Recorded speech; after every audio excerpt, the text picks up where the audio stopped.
Babun ad-dinu yusrun. Bab bahwasanya agama itu mudah.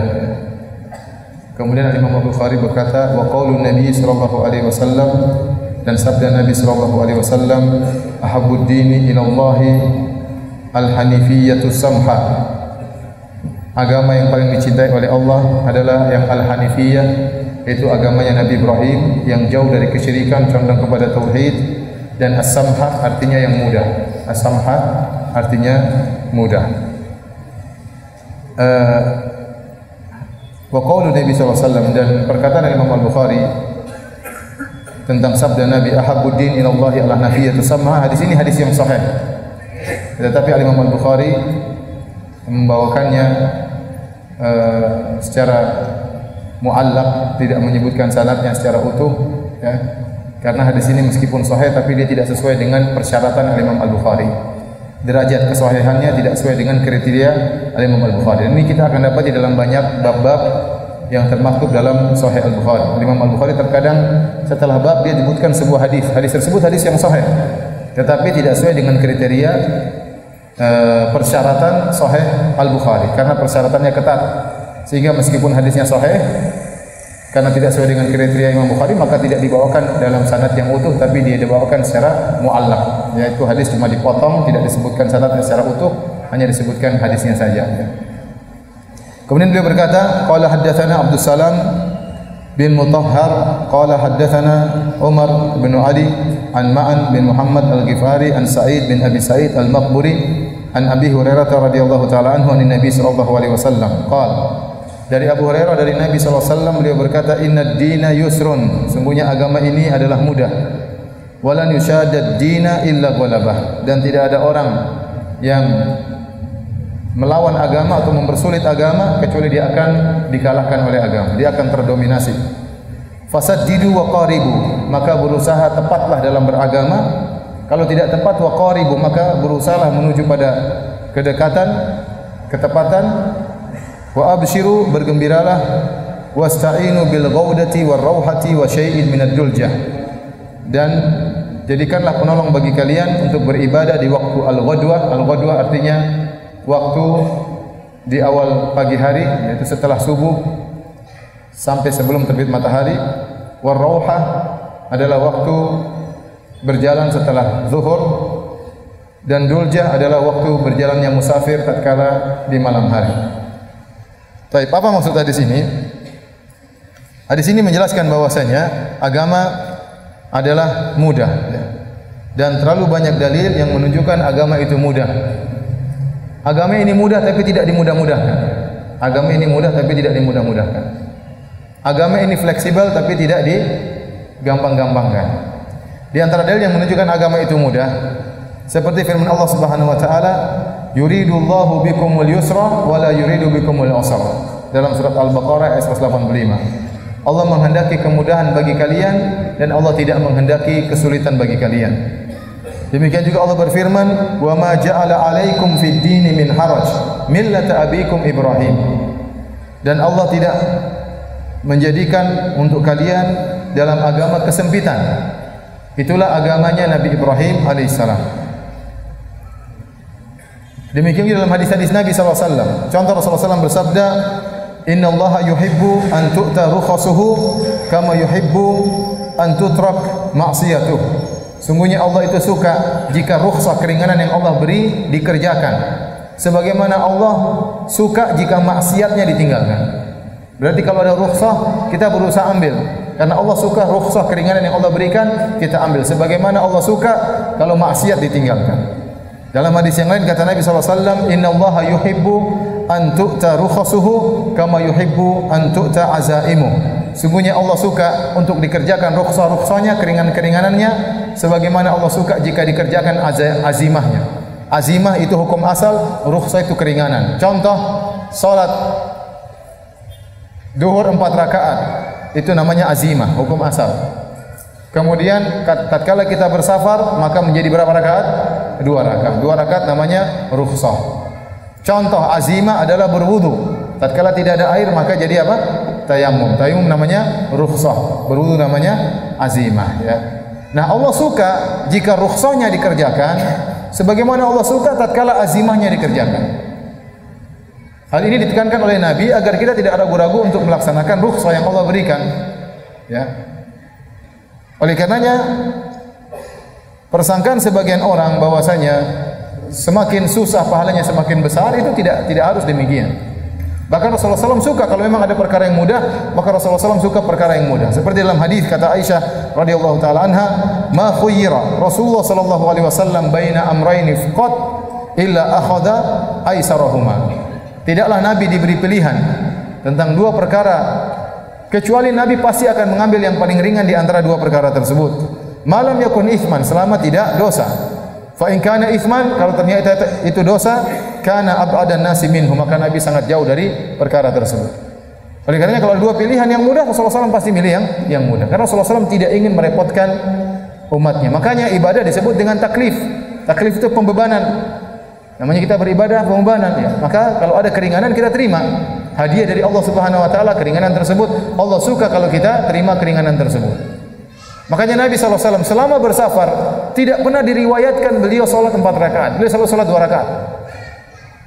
Bahkan berhari-hari sampai beliau menetap di Tabuk sekitar 19 hari atau 20 hari. Beliau selalu mengqasar sholat.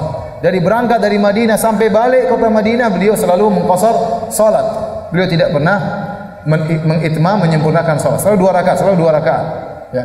Kenapa? Karena itu rukhsah, keringanan. Allah sudah kasih keringanan, kenapa kita tidak ambil keringanan tersebut? Ya. Jadi persangkaan bahwasanya setiap yang berat pasti pahalanya lebih besar itu tidak benar. Contoh, bukti bahwasanya tidak mesti yang lebih berat pahalanya lebih besar. Contoh, salat qasar 2 rakaat lebih baik dikerjakan daripada orang yang salat 4 rakaat tatkala musafir. Kalau Anda musafir, Anda boleh salat 4 rakaat, boleh, tidak berdosa, boleh. Tapi mana yang lebih afdal, 4 atau 2? 2, karena itu sesuai dengan sunnah Nabi sallallahu alaihi wasallam. Berarti 2 lebih afdal, padahal lebih sedikit jumlah rakaat. Padahal tidak pakai qobliyah dan ba'diyah. Lebih afdal 2 rakaat meskipun tidak pakai qobliyah dan ba'diyah daripada 4 rakaat meskipun pakai qobliyah dan ba'diyah. Berarti tidak mesti yang lebih berat pahalanya lebih besar. Contoh, kalau orang melaksanakan 2 rakaat sebelum subuh, ada yang sholat 2 rakaatnya panjang-panjang, ada yang ringan. Mana yang lebih besar pahalanya? Yang ringan. Kenapa? Karena sunnah Nabi, beliau kalau sholat 2 rakaat sebelum subuh, sholatnya ringan, cepat, tidak lama-lama. Ya, maka lebih afdal, pahalanya lebih besar, meskipun dikerjakan lebih ringan. Contoh sholat Id, kata para ulama, lebih afdal daripada sholat gerhana. Padahal solat gerhana lebih susah, bacaannya lebih panjang, bahkan rukuknya 2 kali setiap rakaat. Tapi kata para ulama, solat Id lebih ringan, lebih cepat dikerjakan, dan pahalanya lebih besar daripada solat gerhana. Contoh, zikir la ilaha illallah, pahalanya lebih besar daripada imatatul adha anit tariq, daripada menghilangkan gangguan dari jalan. Kata Nabi sallallahu alaihi wasallam, ya, bahwasanya al-imanu bid'un wa sab'una syu'bah. Iman itu 70 sekian cabang. A'laha kalimatul la ilaha illallah. Yang paling tinggi adalah la ilaha illallah. Wa adnaha, yang paling rendah imatatul adha 'anil tariq, menghilangkan gangguan dari jalan. Lebih susah mana? Menghilangkan gangguan dari jalan atau mengucapin la ilaha illallah? Lebih susah mana? Lebih susah menghilangkan gangguan dari jalan. Tapi pahalanya lebih besar mana? Pahala lebih besar mengucapkan la ilaha illallah. Ini dalil bahwasanya tidak semua yang lebih ringan pahalanya lebih ringan. Contoh lagi, mana yang lebih mudah? Haji tamattu atau haji ifrad? Lebih susah haji ifrad, lebih mudah haji tamattu. Haji tamattu umrah dulu, setelah umrah kemudian pakai baju biasa, boleh berhubungan dengan istri, tunggu sampai tanggal 8 baru pakai ihram lagi. Haji ifrad sejak datang harus pakai ihram terus, tidak pernah buka ihram tersebut sampai selesai haji.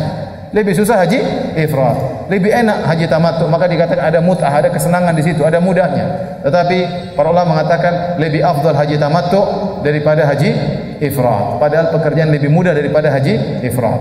Oleh karena yang kita ingat dalam benak kita, ya, bahwasanya bukan tujuan Allah untuk menyulitkan kita. Allah sudah mengatakan, "Wa ma ja'ala 'alaikum fid dini min haraj."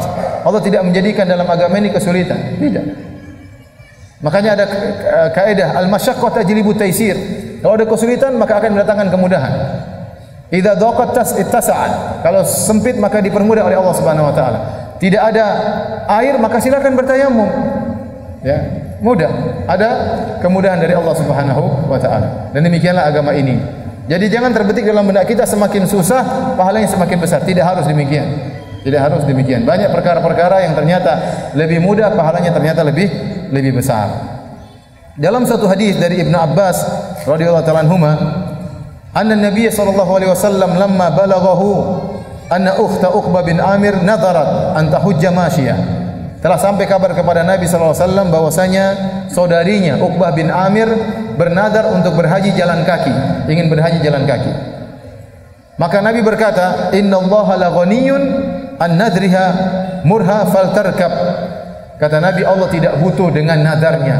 Suruh dia berhaji dengan naik kendaraan. Dalam riwayat yang lain, kata Nabi SAW, murha faltarkab. Suruh dia berhaji naik kendaraan, naik tunggangan, naik hewan.